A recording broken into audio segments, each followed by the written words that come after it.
Maurice, 48 ans, ex-joueur professionnel, notamment à l'Olympique Lyonnais, Marseille et Paris Saint-Germain, entre autres. Actuellement directeur technique du Stade Rennais.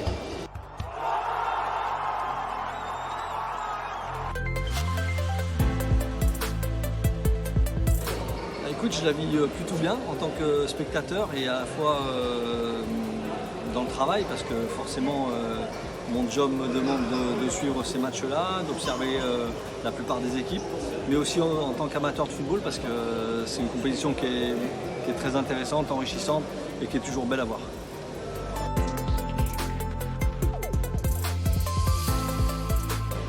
On voit que ça commence à être très intéressant.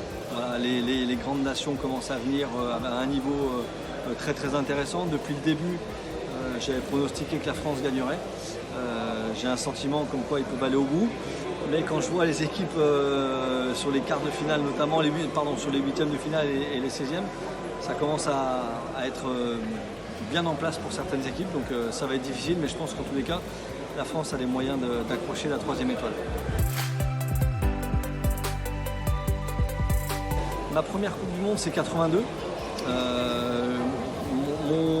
Mon souvenir qui me vient toujours quand je parle de cette Coupe du Monde, c'est, je le répète, j'ai déjà fait plusieurs interviews par rapport à ça, c'est la frappe de Manuel Ambrose sur la barre. Voilà. C'était un souvenir incroyable. J'ai eu la chance par ailleurs et après de jouer avec lui.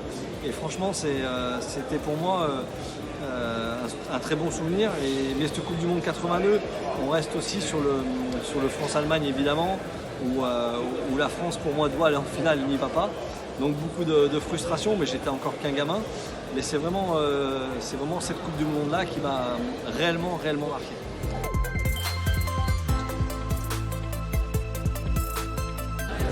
À cette époque-là, pas du tout.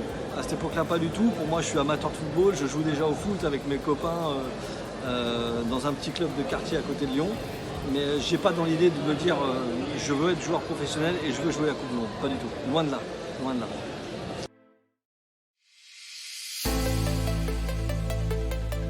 Je pense que justement je me suis trompé dans mon choix de carrière à ce moment-là. Je pense que j'ai pas pensé suffisamment à la Coupe du Monde parce que je quitte Lyon en 97. Voilà, la saison 97-98, je quitte Lyon et je vais à Paris. Et je fais une saison qui est très moyenne et je perds ma place en fait en équipe de France. Donc je pense que ce choix-là n'a pas été opportun à ce moment-là. Mais voilà, j'avais décidé de le faire parce que c'était une envie que j'avais et voilà.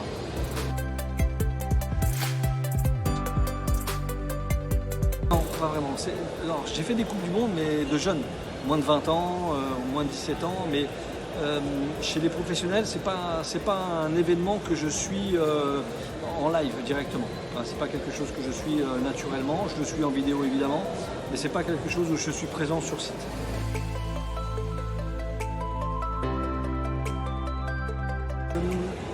Oui, parce que depuis quelque temps, je m'intéresse au championnat asiatique. Et on a pu voir que ces nations-là, que ce soit la Corée du Sud ou le Japon, ont fait très très bonne figure. Donc voilà, j'avais déjà commencé depuis quelques temps à surveiller ces pays-là. J'ai jamais réussi à faire venir, je veux dire, un Coréen ou un Japonais, mais c'est des championnats. C'est un championnat que je suis et c'est des joueurs que je suis, notamment ceux qui sont déjà en Europe.